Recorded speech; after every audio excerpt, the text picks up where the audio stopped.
아, 오늘은 6월의 세 번째 주일, 미국에서는 파더스데이, 아버지의 날로 지키는 날입니다. 아버지의 사랑하고 어머니의 사랑은 결이 좀 다르지 않습니까? 중앙일보에 그 아버지의 날의 유래에 대한 기사가 게재되어서 제가 읽어보고 제가 몰랐던 사실들이 있어서 여러분과 함께 나누기를 원합니다. 미국에서 처음 아버지의 날을 기념했던 공식적인 기록은 1908년 7월 5일입니다.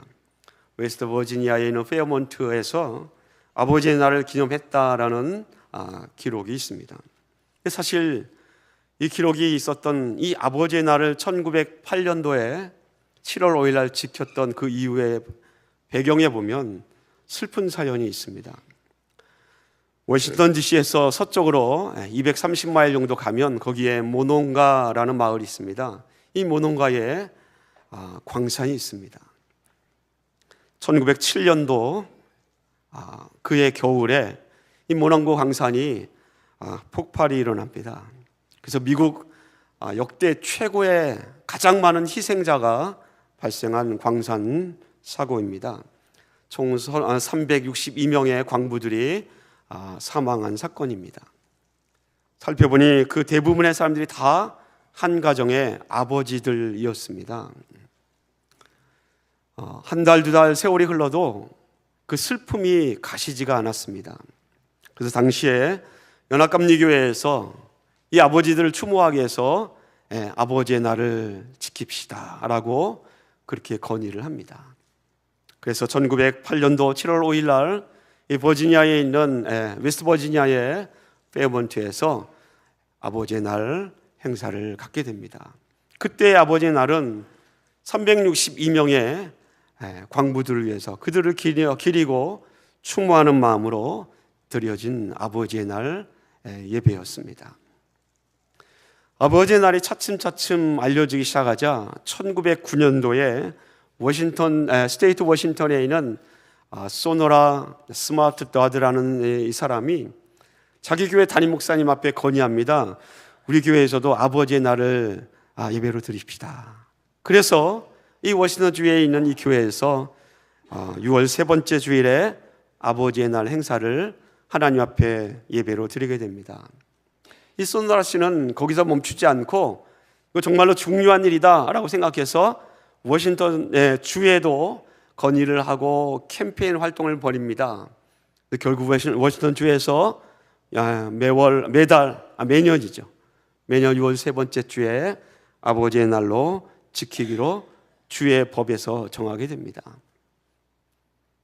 이 소노라 씨는 거기서 멈추지 않고 또 연방정부에 알립니다. 캠페인을 해서 1966년 존슨 대통령 시절에 아버지의 날이 법적으로 미국의 기념일로 정해지게 됩니다. 여러분, 아버지의 날에서 제가 기사에서 주목해서 본 것은 이 아버지의 날 처음 드렸던 그 행사들, 또 건의했던 사람들이 다 교회이고 또 크리스찬이었습니다.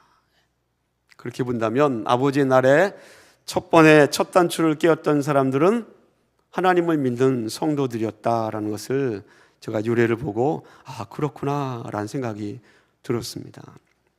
아버지의 사랑과 어머니의 사랑은 결이 좀 다르지만 어떻게 보면 예수님께서 이사야서 53장에 도수장으로 끌려가는 잠잠한 어린 양과 같다라는 그 표현처럼 아버지들은 가정을 위해서 헌신하고 수고하는 것에 있어서 대부분 다 묵묵하십니다. 드러내지 않고 자녀들을 위해서, 가정을 위해서, 또 그 가문을 위해서 희생하시고 수고하십니다. 성격도 무뚝뚝하고요, 말수도 적고 다정다감하지도 않고 때로는 책망하기도 하고 꾸짖기도 하고 명령적이기도 합니다. 그런데 아버지가 사랑이 없다면 그 가정을 위해서 희생하지 않았을 것입니다. 사랑이 없다면 헌신할 수 없기 때문입니다. 사랑하기 때문에 책망도 하고 사랑하기 때문에 명령하기도 합니다. 오늘 아버지의 날을 맞이해서 우리의 육신의 아버지뿐만 아니라 하나님 아버지에게도 감사할 수 있는 귀한 날이 되기를 예수님의 이름으로 간절히 소원합니다.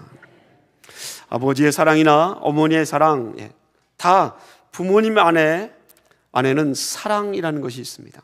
구약 성경에 사랑을 언급할 때 빼어놓을 수 없는 성경책이 있습니다.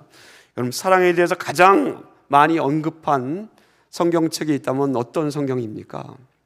요한 한 1서 정도요. 근데 저는 사랑에 대해서 가장 많이 언급한, 사랑이라는 단어보다는 사랑의 정신을 가장 많이 언급한 성경책이 있다면 구약 성경의 아가서라고 생각됩니다.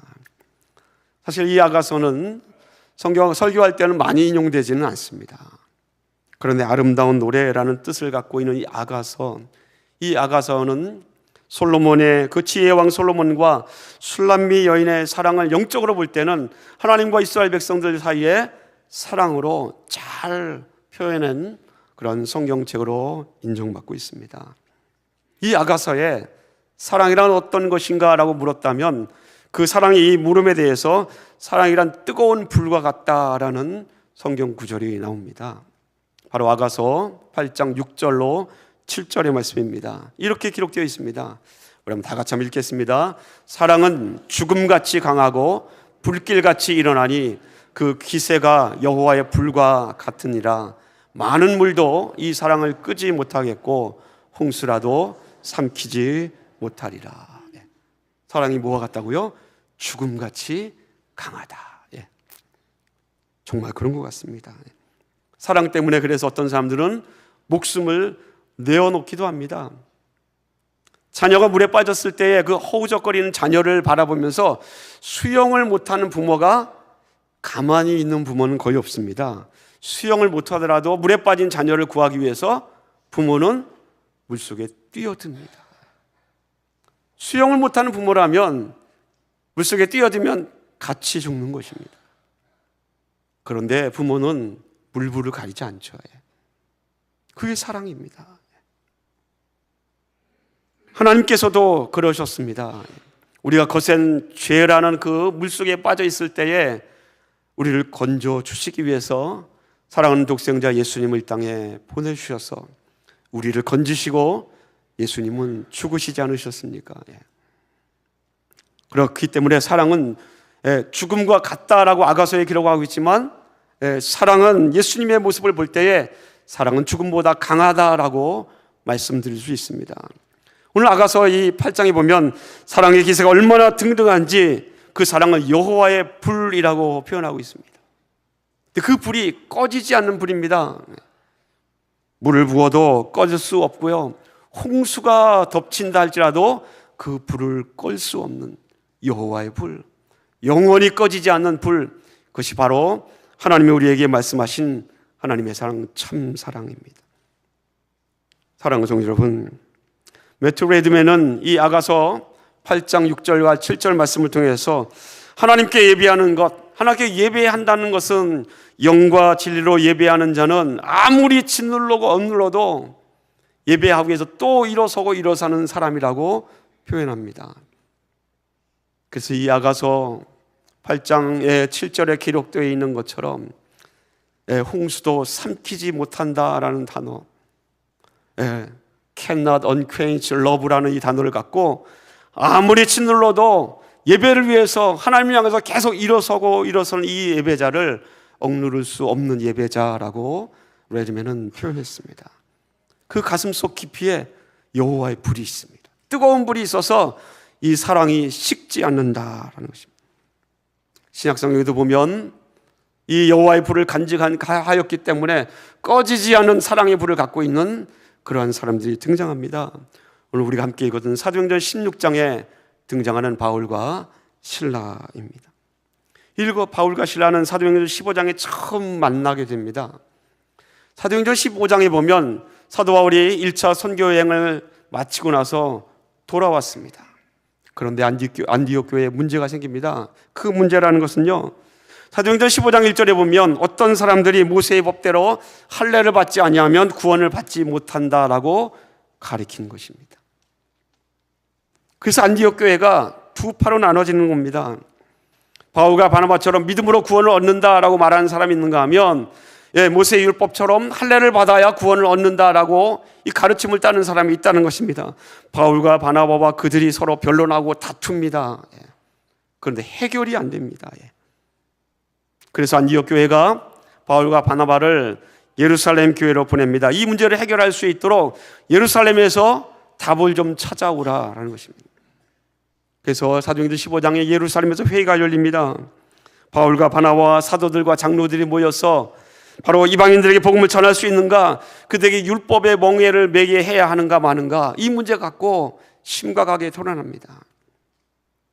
토론하고 나서 베드로가 일어나서 말하고 야고보가 일어나서 말한 다음에 이 예루살렘 회의에서 결정이 내려집니다. 그 결정이 무엇입니까? 이방인에게도 하나님의 은혜가 임하였으니 복음을 전할 수 있다라는 결정입니다. 그리고 처음 예수님을 믿고 하나님을 알게 된 이 이방 사람들에게 율법의 멍에를 우리처럼 매게 하지 말자라는 결정합니다. 바울과 바나바 다시 안디옥교로 돌아와서 두 번째 선교 여행을 떠나게 됩니다. 바나바와는 다른 길로 갔지만 바울과 이 예루살렘 공회에서 만난 신라와 함께 그리고 디모데가 합세하여서 2차 전도 여행을 떠납니다. 사실 바울이 2차 전도 여행을 떠났을 때 그 원래의 목적은 자기가 1차 때 돌아왔던 그 트리키의 남부 지역을 다시 돌아보는 것입니다. 그리고는 트리키 땅의 내륙으로 향해서 아시아 동쪽으로 향하는 것이 바울의 원래 목적입니다. 그런데 하나님께서, 성령께서 이 바울의 생각을 완전히 뒤틀어 버리십니다. 환상 가운데 바울이 마게도니아 사람이 나타나서 우리에게 와서 우리를 도와달라는 이 마게도니아의 환상을 보고 나서 바울이 일어나서 하나님의 성령을 따르지 않습니까? 원래의 목적인 동쪽이 아니라 서쪽으로 방향을 틀어서 서쪽 유럽으로 발길을 돌립니다. 우리는 이 사도행전 16장에 기록되어 있는 이 사건을 통해서 한 가지 주목해야 할 것이 있습니다. 성령께서 이 바울과 실라의 선교의 여정을 계획을 틀으셨다라는 것입니다. 여러분, 내가 정해놓은 길이 있고 가야 할 방향이 있는데 하나님께서 그 방향을 틀으셨을 때에 거기에 순종하기란 그리 쉽지 않습니다. 대부분의 사람들 자기가 세웠던 그 의도와 목적대로 그냥 초지일관에 밀고 나가는 경향들이 훨씬 더 많기 때문에 그렇습니다. 그런데 바울과 실라는 하나님의 뜻에 순종합니다. 왜? 성령께서 들으셨기 때문에 그렇습니다. 사도행전 16장 6절은 이렇게 기록되어 있습니다. 성령이 아시아에서 말씀을 전하지 못하게 하셨다라는 것입니다. 그리고 환상을 본 바울이 서쪽으로 향하게 됩니다. 여러분, 성령께서 바울의 여정을 틀으셨고 바울을 인도하셨다면 그 다음 일은 어떤 일이 벌어져야 맞습니까? 여러분 한번 생각해 보십시오. 하나님이 나에게 오셔서 아들아, 네가 가야 할 방향에서 방향을 바꿔서 나를 따르라 하고 성령께서 앞에 나가십니다. 내가 하나님의 성령을 따라갑니다. 그러면 앞에 누가 가십니까? 성령이 가십니다. 그러면 그 가는 모든 길은 정말 만사형통해야 하지 않습니까? 성령께서 인도하시는 길이니까. 앞에 거침이 없어야 하지 않습니까? 바울과 바나바가 나가는 그 길에 원래 처음에는 거침이 없었습니다. 마게도니아의 첫 성 필립보에 들어갔을 때에 하나님께서 루디아를 만나게 해주셨습니다. 루디아와 그 집에 있는 모든 사람들이 세례를 받았을 때만 해도 전도의 문이 열리는구나, 하나님께서 드디어 마게도니아와 서쪽을 향하여서 복음의 문을 여시는구나 라고 그렇게 기뻐하고 감사했을 것입니다. 그러나 하나님의 복음의 길, 성도가 걷는 믿음의 길은 결코 평탄하지만은 않습니다. 예수님께서 말씀하신 것처럼 생명의 길은, 생명으로 인도하는 길은 어떻다고요? 좁다라는, 그 길이 협착하다. 우리가 분명히 알고 기억해야 하는 것은 성령이 인도하시는 길에도 고난과 어려움이 있다는 것입니다. 그럼 이 사실을 꼭 기억하십시오. 성령의 인도하시는 길에도 고난이 있고 어려움이 있다는 것입니다. 그 말은요, 성령 충만 받아도 고난과 어려움을 겪을 수 있다는 말과 다를 바 없습니다. 성령의 인도하시는 빌립보에서 바울과 실라가 고난을 당합니다. 빌립보 마을에 귀신 든 여정을 통해서 점을 쳐서 생계를 유지하는 사람이 있습니다. 그런데 하필 바울과 실라가 이 귀신 든 이 여정을 고쳐준 것입니다. 그래서 더 이상 귀신이 나갔으니까 이 여정을 통해서 점을 칠 수 없으니까 생계가 끊어진 겁니다.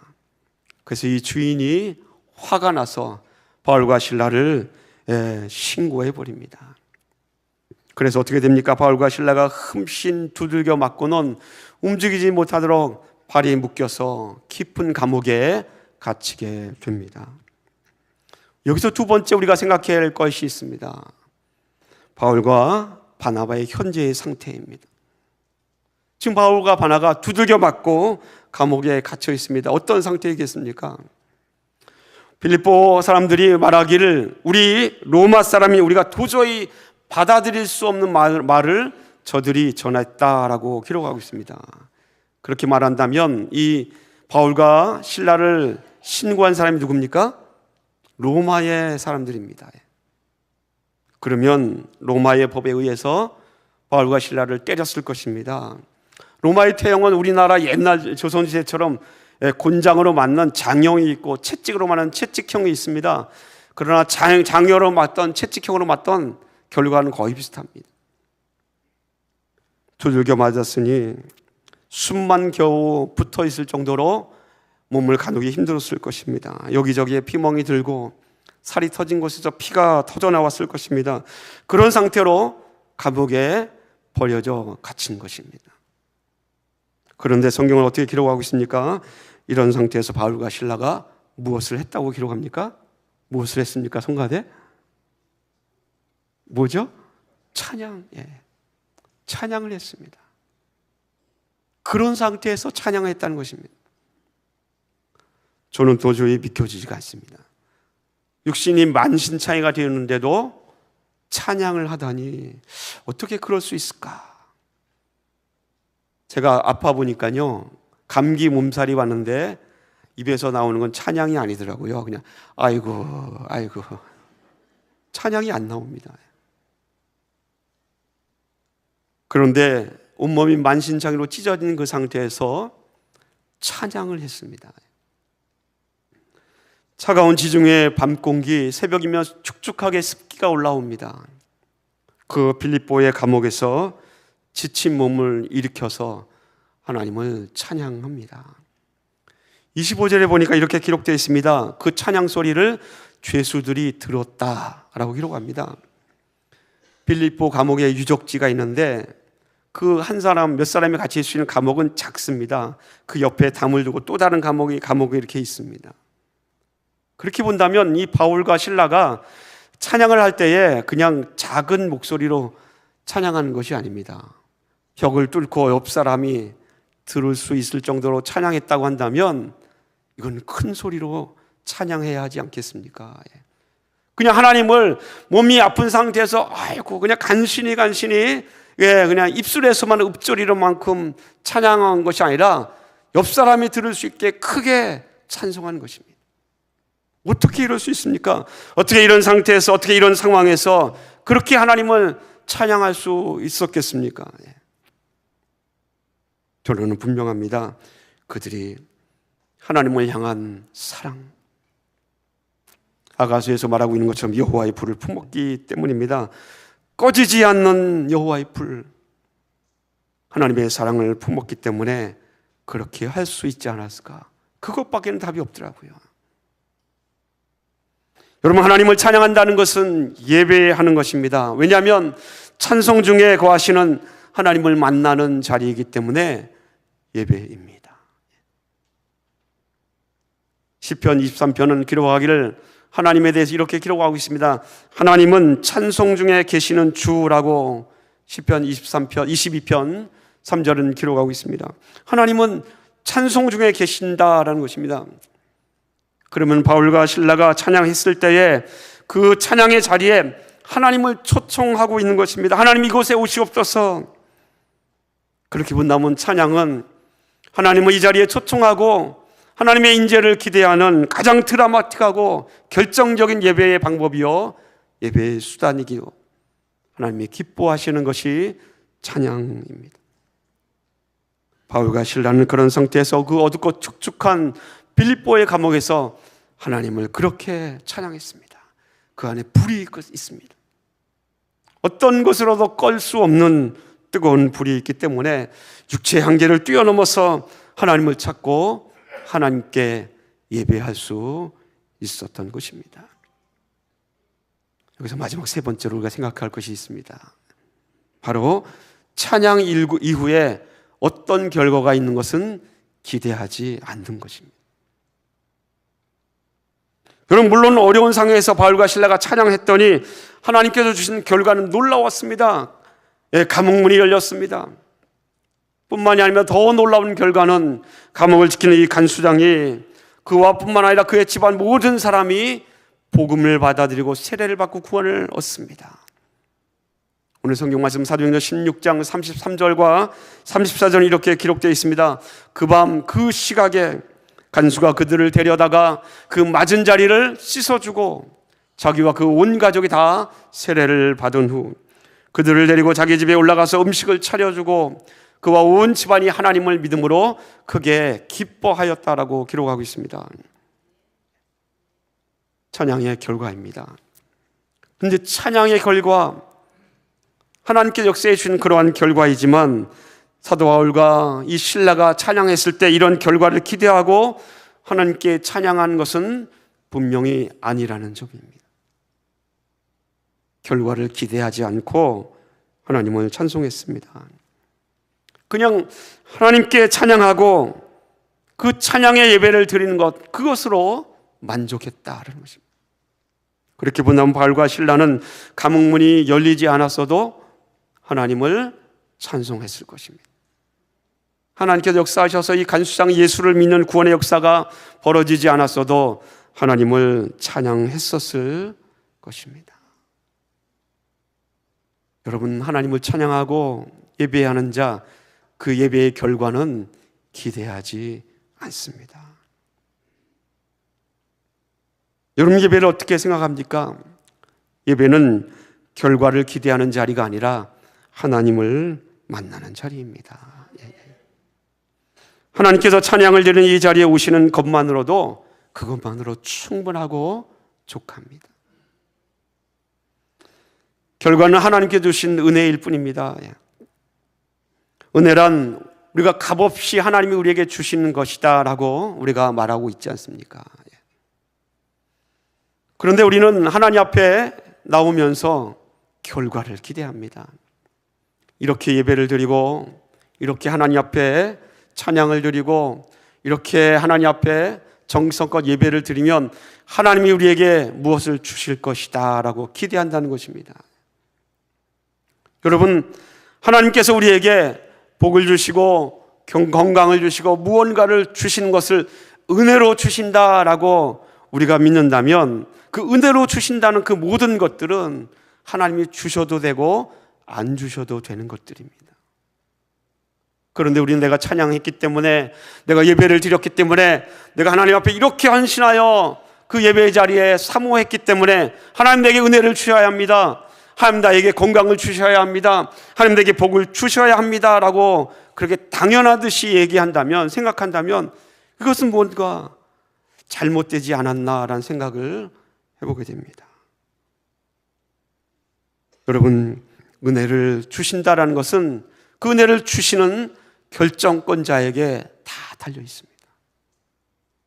그렇게 본다면 예배의 자리에 와서 은혜를 받는 것, 그건 하나님의 결정에 달려 있는 것이지 나에게 있지 않습니다. 예배를 열심히 드렸는데 하나님이 은혜를 하나도 주시지 않았습니다. 여러분 만족하십니까? 만족하지 않습니까? 저도 만족하지 않습니다. 저도 인간이기 때문에. 바울과 실라가 그 감옥에서 하나님 앞에 찬양할 때에 하나님 이렇게 하면 하나님 나에게 감옥문이 열리고 만족할 수 있는 결과가 이루어지길 원합니다. 그런 목적으로 하나님 앞에 찬양으로 예배하지 않았다는 것입니다. 그럼 우리가 받을 수 있는 교훈은 무엇입니까? 예배에 나와서 하나님 앞에 찬양하고 예배를 드렸는데 하나님의 은혜가 하나도 없는 겁니다. 그런데도 그 자리는 예배의 자리입니다. 왜? 하나님을 만나는 자리이기 때문에. 하나님을 만나는 그 자리, 하나님 만나는 그 공간에 와 있다는 것 그 하나로도 우리는 만족할 수 있어야 하지 않습니까? 은혜는 두 번째 문제 아닙니까? 사랑하는 성도 여러분, 예배의 결과 건강이나 복이나 기쁨이나 감사나 치료나 회복 등등등등 이런 것들은 인간적인 기대입니다. 예배의 결과는 기대하는 자리가 아니라 순수하게 하나님을 만나는 자리입니다. 그 믿음이 첫 번째입니다. 그런데 하나님은 결코 하나님을 순수하게 만나는 자리에 온 우리들을 외면하지 않습니다. 그게 놀랍고 그게 경이롭고 그래서 그것이 기적이요 그것이 은혜입니다. 우리 마음속에 하나님을 만나러 오는데 순수하게 하나님을 만나러 오는 것이 아니라 어떤 목적을 갖고 하나님 건강을 위해서 하나님 복을 위해서 내 자녀 문제를 위해서 예배를 드리려고 온 우리에게 우리 안에 있는 인간의 정욕이 우리의 마음속에 한 구석에 남아있는데 그 하나님이 그 모습을 외면하지 않으신다. 그래서 하나님 우리에게 은혜를 주시지 않습니까? 사랑하는 성도 여러분, 그러니 하나님을 찬양하지 않을 수 없습니다. 더 찬양하지 않을 수 없습니다. 더 하나님 은혜에 감사하지 않을 수 없는 것입니다. 언젠가 설교 시간에 여러분께 똑같은 예배를 말씀드린 적이 있습니다. 우리가 부른 찬송가에 가장 많은 찬송시를 가사를 지은 사람이 있습니다. 이 여인은 태어난 지 6주 만에 점점점 눈병을 앓아서 시각을 잃었고요. 8살에 완전히 시각을 잃은 사람입니다. 처음부터 보지 못했더라면 오히려 나았을 것입니다. 그런데 8살까지 지나면서 하늘도 보았고요. 꽃도 보았고 나무도 보았습니다. 해도 달도 별도 보았습니다. 눈에 넣어도 아프지 않는 가족들도 보았고요. 사랑하는 사람들과 친구들도 보아왔습니다. 그런데 8살에 완전히 시각을 잃어버린 겁니다. 늘 보았던 것을 보지 못한다는 것은 절망일 수밖에 없습니다. 그런데 이 소녀가 8살에 썼던 시각을 완전히 잃은 다음에 썼던 첫 번째 찬양의 가사가 이렇습니다. 번역하면 이렇습니다. 난 얼마나 즐거운 영혼을 지녔는가. 첫 소절이 시각을 잃어버렸는데 난 얼마나 즐거운 영혼을 지녔는가. 비록 내가 볼 수는 없지만 나 이 세상에서 만족하려고 결심했네. 얼마나 많은 복을 누리는지 다른 이들에게는 이 복이 없으리라고 가사에 고백하고 있습니다. 여러분 8살짜리 눈을 잃어버린 소녀가 복이라는 단어를 썼다면 그 복이 무엇이겠습니까? 돈을 많은 것 버는 것. 이 8살짜리가 돈 많이 버는 게 복이라고 생각했습니까? 그렇지 않겠죠. 아니면 좋은 집을 갖고 좋은 옷을 입고 좋은 음식을 먹는 것, 그것이 복이라고 생각했겠습니까? 그것도 아닐 겁니다.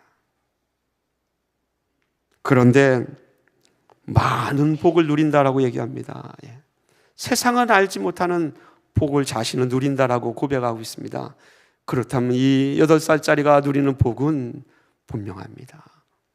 찬양시였고 하나님에 대한 찬양시였기 때문에 하나님을 만나는 것이 이 8살짜리 소녀의 복입니다. 이 여인이 19세기의 최고의 찬송가 가사의 작가인 페니 제이 크로스비입니다. 8,000곡이 넘는 찬양시를 만들었습니다. 그리고 그 가운데 22곡이 우리가 사용하는 찬송가에 들어와 있습니다. 어떻게 그렇게 할 수 있었을까? 이 연약하고 힘없는 여인이 그렇게 할 수 있었던 유일한 이유가 있다면 꺼지지 않는 불, 하나님을 향한 사랑이 그 안에 있었기 때문입니다. 사랑하는 성도 여러분, 여러분 가운데 예배를 드리지 못하도록, 하나님을 만나지 못하도록 하는 그런 것들이 여러분 안에 무엇이 있는지 한번 살펴보십시오. 바울과 시라는 감옥이라는 환경 속에서도 육신적인 아픔과 상처도 그들이 하나님을 찬송하는 이 찬양의 예배를 막을 수 없었습니다. 바울과 실라가 그 마음속에 품고 있는 꺼지지 않는 영원한 여호와의 불, 그 사랑이 있었기 때문에 하나님을 예배할 수 있었습니다. 여러분도 바울과 바나바처럼 힘들고 어려울 때에 하나님을 찬양하십시오. 하나님을 만나는 그 예배의 자리를 더욱 뜨겁게 사모하는 불을 품은 사랑의 사람들 되기를 예수님의 이름으로 간절히 축원을 드립니다. 기도하겠습니다.